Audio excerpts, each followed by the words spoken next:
Now, welcome to another Let's Watch Some Star Wars, where this time it is the third episode of Andor Season 2. We've already done the first two the last couple days. Now we're going to dive into the final one of this first story arc. And as usual, I'm just going to start watching the episode again for the third time now. I will pause it pretty much during every scene, put up a screenshot, and we will discuss the good, the bad, and anything else that pops into my head at the moment.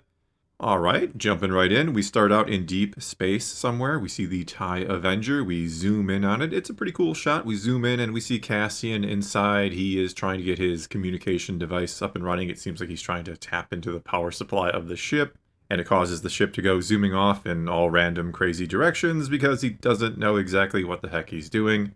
That's then followed up by a scene on the farming planet on Mina Rao, where we have a community feast going on and everybody looks happy. We have B2EMO playing with some kids. Looks like he's found a new purpose in life after serving Marva. He seems happy. Everybody here seems happy, and we kind of for a moment forget about their situation until Kellen shows up. He's the farmer guy who's kind of hiding them, who knows they're illegals and all of that. He even seems to know about the big guy. He mentions Luthen, though not by name. He just kind of calls him the big guy that Cassian works for. So I'm assuming that's how they came to be here. Somehow Luthen helped hide him here. Either way, turns out the Imperials are coming here to do their inspection tomorrow. So he's trying to give them a pass to go to an emergency job at another location. And they only are supposed to use it if the Imperials stop them. And we obviously know this isn't going to go very well. It isn't going to go as planned. We then are taken to Chandrila, where the wedding is about to begin. And mother and daughter are having one final talk before the big moment. And she tells her daughter, Mon tells her daughter, you know what? I finally realized why my mother got drunk right before I was married or at my wedding. And that's because she knew what I now know, that your future probably isn't necessarily a happy one with this person who you have been arranged to marry, as her wedding to Perrin was arranged, and that, as we've seen throughout the 2 seasons here, they're not exactly the happiest couple ever. Maybe at some point in time the two got along and maybe they loved each other. But right now it's just a matter of them living together because that is what is or was expected of them.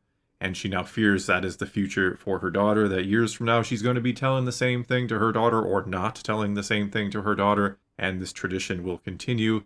And she's just trying to tell her daughter, you know what, don't worry about anyone else. Don't worry about disappointing the guests or whatever it might be. What you want is all that matters, and don't make a hasty decision that is going to affect the rest of your life. And all her daughter says in response is, I wish you were drunk. I wish it hadn't said all that because I don't want to hear it. This is what I'm going to do. She believes in the traditions, and hopefully for her sake it'll all work out in the end and she will find happiness, but there's a really good chance years from now she'll feel just like Mon feels in this moment. And of course it all stings Mon for many reasons, one of which being her daughter is mainly in this situation because of everything she has been doing lately, the money she's been moving around, and that she had to go to Davos in the first place and arrange this marriage. She didn't want any of this for her daughter, yet she is the reason it is happening, and now here her daughter is embracing it, and she's kind of losing her daughter. She's condemning her to the same fate that has befallen her. The ceremony is then set to begin. Mon first wipes away a tear. She's looking kind of angry. We don't know how angry she is at herself, how angry she is at her daughter, but she certainly does not look happy. The ceremony is beautiful. It is once again some cool world building that culminates in the groom cutting off a braid of the brides, and I think I've seen something like that before in Star Wars somewhere. Either way, Mon is looking on, half angry, half sad. It's hard to know exactly what she is feeling in this moment, but we also know she is a damn about ready to break, because this is not the last thing that is going to go wrong today. This is not, in a manner of speaking, the last person that she loves that she is about to lose today. We then move on to what is maybe the strangest scene or part of the strangest sequence in the history of Star Wars, but not the worst. Not anywhere near the worst. I actually like it quite a bit. And I'm of course talking about dinner preparations at the residence of Cyril and Dedra. As we found out in the last episode, they are living together and Mom is coming over for dinner. There is some very non-Star Wars-like music playing during the preparations. It somehow feels perfect. You have this odd couple, let's call them, getting ready, and we see Dedra is choosing between wearing all white or all black. She puts on a fake smile at one point. And then when they are sitting there or just standing there, kind of awkwardly waiting for the doorbell essentially to ring for Cyril's mom to arrive, we see that Dedra's hand is twitching a little, which we've seen before. That is what she does when she's nervous, which I think actually means she does indeed like Cyril. She is nervous to meet his mother. I really like that nice little touch because it does imply that, yes, this isn't just some kind of really strange, crazy relationship that doesn't work, but that it actually does, that they do care about each other. I just like that she is nervous here. She's gone toe-to-toe with other ISB agents, ruthless ISB agents who are just trying to climb the ladder like her. She's dealt with the hierarchy of the Empire. She's been kind of confronted by Director Krennic. She has all of this experience with all of these terrifying people, you could say. And yet here she is nervous to meet little old Edie Karn.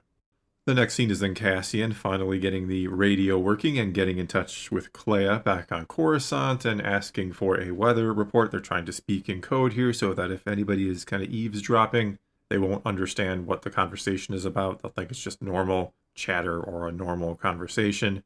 He tells her he wants to go home, that the whole mission has gone kind of south, that he wasn't trained to fly this ship, and he's wondering if anybody knew what the hell happened here. She tells him you can't go home, that it is crowded there, which of course makes him wonder what the heck is going on and just makes him want to go home when he realizes that means the Imperials are there. And of course Cassian just makes the decision to go try and save his friends, assuming they're in danger. He doesn't know that they are. He doesn't know the reason the Empire is there. He's probably assuming the worst. And this is what Cassian does. This is what he did at the end of Season 1 when he went home for Marva's funeral, despite knowing there was likely a trap there. A trap from both sides, considering Luthen was looking for him and the Empire was looking for him as well. And so yeah, he's not acting like a good soldier, he's not acting like a leader, he's not acting like a rebel might need to in this situation. He is instead going to go home and try to save his friends from the danger they may be in. Then it is back to the awkward dinner party where Dedra is trying to play nice here. She's trying to be nice to Edie, even though Edie is making it very difficult. She's like dripping stuff on the table and calling Cyril delicate right in front of his girlfriend, which, you know, that's probably not what a guy wants to be called by his mom in front of his girlfriend. Edie then starts asking about her, and Dedra tells her, I was raised in an Imperial Kinderblock, and we had everything we needed, and she seems very happy with her childhood. Which you would think growing up in what was basically an orphanage, I would say, after your parents had turned out to be criminals and were arrested, you would think that would have been a hard childhood, but we're really seeing, I think, why Dedra is the way she is, where her loyalty to the Empire comes from. She probably has a lot of resentment towards her parents and has gratitude towards the Empire for raising her and taking care of her, and now she's serving that Empire. And this is one of the reasons I enjoyed this show so much. It is the clever writing. You took a couple lines that might seem like throwaway dialogue. Oh, she was an orphan, or her parents were criminals, but she was raised by the Empire.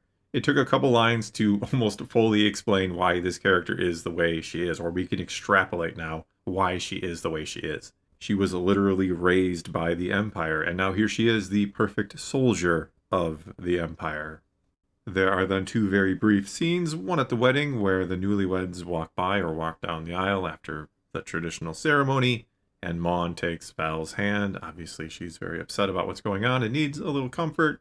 The other one then is on Mina Rao. We see our Ferrix group kind of packing up their stuff hastily to get out of there, and they're worried about how they're going to tell B what is going on, that he's going to panic. Because, as I mentioned before, he seems to like it here. He was playing with the kids. It seems like he's kind of found a new purpose.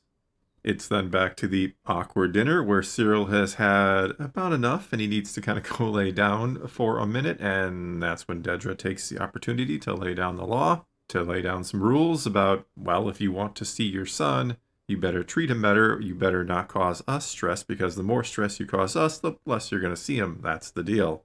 And this is a weird yet funny yet kind of frightening scene all at the same time, because here you have one woman who has been controlling Cyril his whole life, his mother always judging him, and here's another woman who's probably gonna kind of control him too, but seems to be coming from a place of love for him, unlike his mother, who I'm sure she loves him, yes, she loves him too much, you can argue, but I think it's been twisted by all these expectations she has for him and the disappointment that he has become.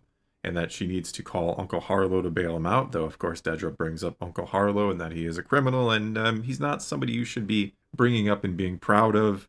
And when Cyril comes back a few moments later, or minutes later, whatever it is, I'm not sure if he fell asleep or something, or just couldn't deal with it and needed to lie down for 5 minutes, but he comes back and suddenly his mom seems to be nice to him.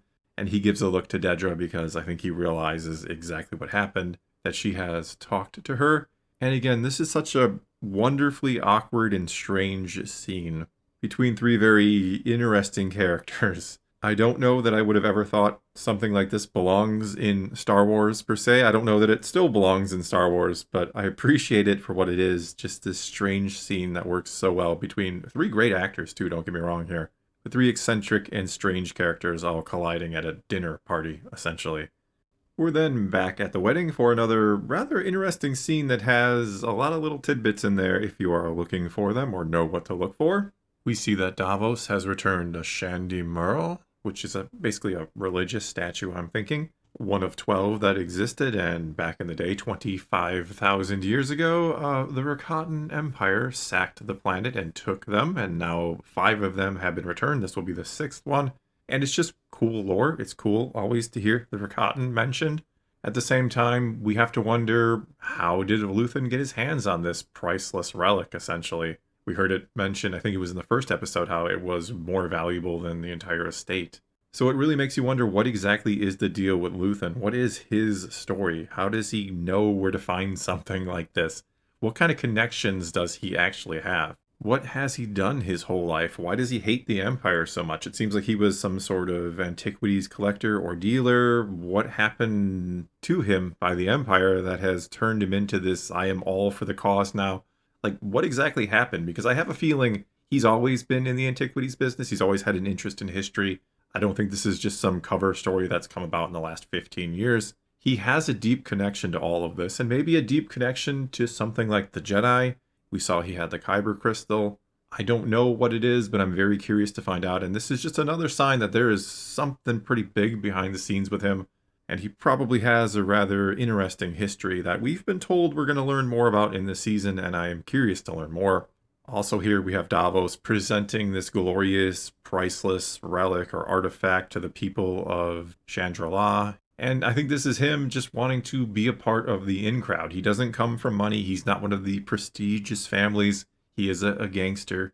He's a self-made man, if you will. And so I think this is him trying to kind of flex and flaunt a little bit like, I am one of you. I can be a part of this crowd, or maybe I'm better than all of you. But again, there's so much in a scene that is literally 1 minute long, and again, credit to the writers of the show. This is why I love it so much, because every scene tells a story.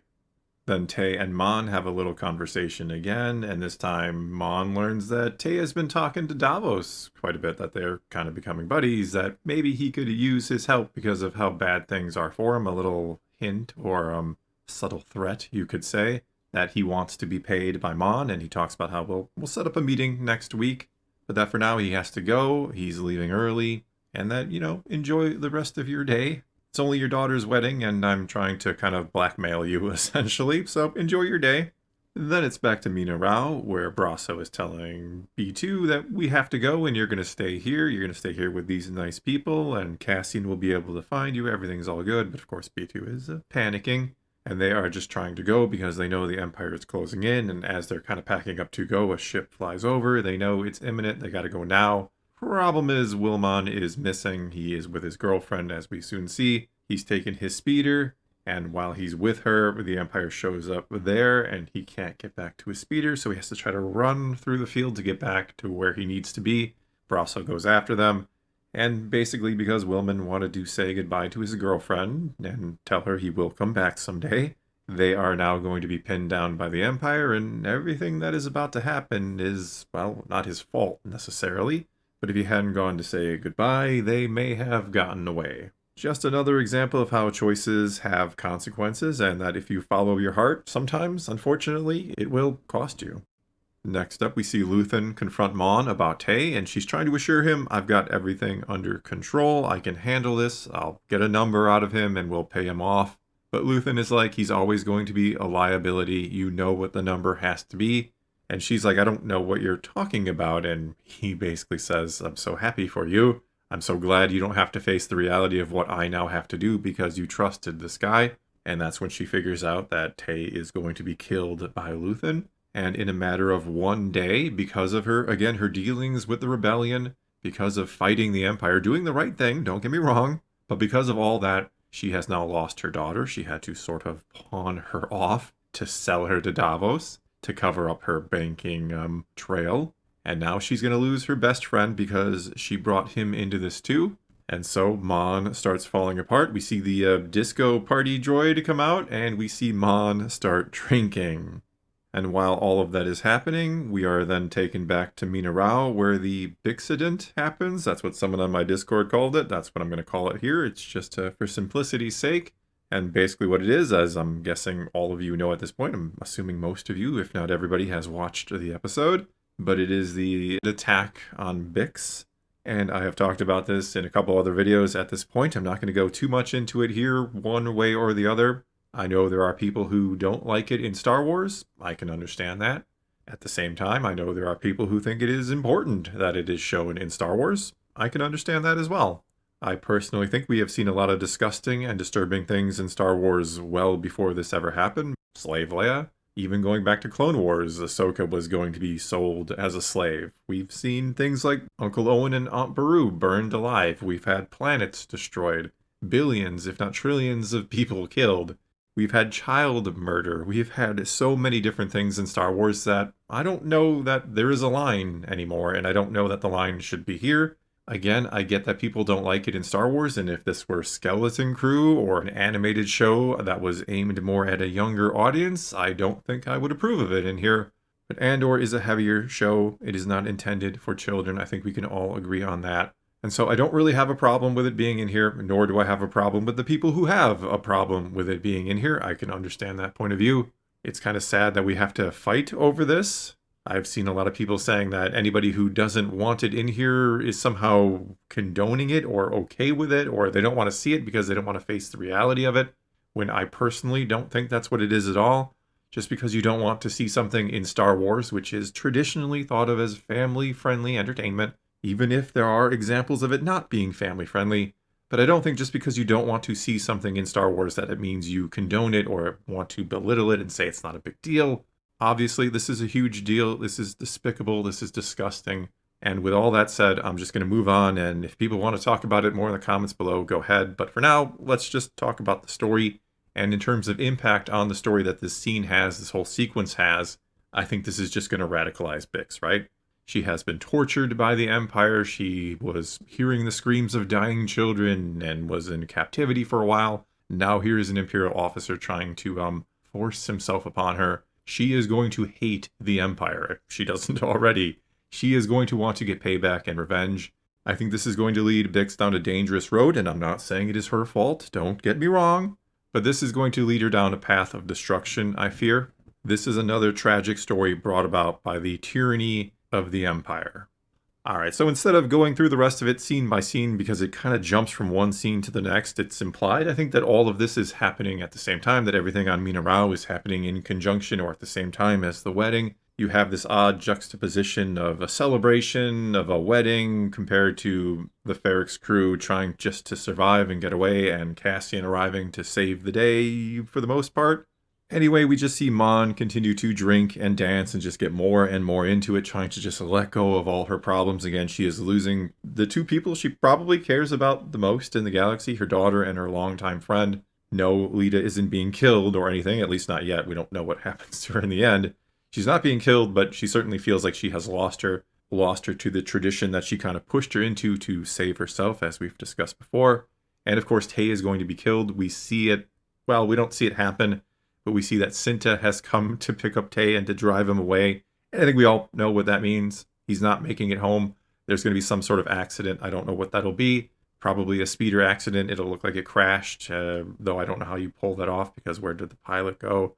Maybe he was so drunk he falls out of the speeder. There's a lot of different ways you could try to sell it. One way or another, this is the end of Tay. He is going to be killed by Cinta.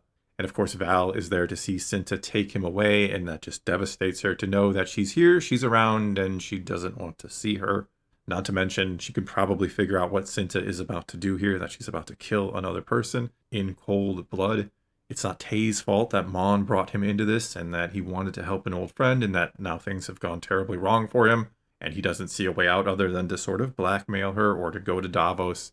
So she has to live with knowing that Cinta didn't want to see her and that Cinta is going to do yet another deplorable and disgusting thing in the name of the rebellion. And it really makes me wonder where the story with these two will ultimately go. Will we see something crazy like Cinta having to kill Val because Val is no longer going to be for the cause, that she is going to be so disenfranchised by all of this that she wants out, and then Luthen sends Cinta to kill her? I mean, doesn't seem to make sense. I don't know that I would send Cinta in that case, though she seems like she can always get the job done.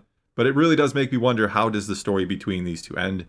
And I do not see a happy ending for them, unfortunately. All right, moving on. One of my favorite scenes, or one of the best scenes in the first 3 episodes here, or moments, has to be when Braso is captured by the Empire, and he immediately says to Kellen, who has been helping them, who has been hiding them and doing everything he can to try to keep them safe and to get them away or get them through these trying times as the Empire does their inspection. Braso immediately says to him, "You betrayed us. I'm going to kill you for betraying us. I know you turned us in. I know you're that guy." And the Empire, the officer here, I don't know if he's an officer, whatever he is, he buys it hook, line, and sinker and says, "You're lucky we were here. You're lucky we protected you from him."